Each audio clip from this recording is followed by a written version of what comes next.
Iwanan na tuloy ako ng kasama ko. Yan po guys, pauwi na kami. Nagagala po muna, talagang mainit na din. Selfie muna rito sa Lamaw.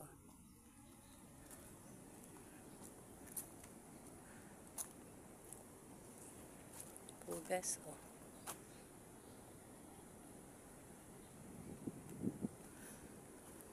Napakaginhawa po dito sa aming lugar. Ito po yung tabing Aplaya.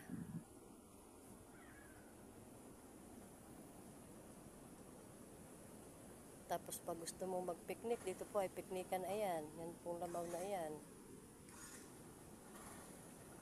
Mag-isda ka po na may hayam po naman ang dagat, oh. Pinagkukunan ng pang-ulam. Manihi, manigay, mamalatan. May pagkakakitaan pa. Mamana, maglambat. Tapos paglabas po naman yan ay Pacific na po yan, oh. Kaya maganda po dito ang hanap buhay. Kaya lang po ngayon pag malakas na ay hindi rin po makalaot. At ayan, malalaki po naman ang alon. Amihanin na po. Namumuti ng alon. Ayan guys.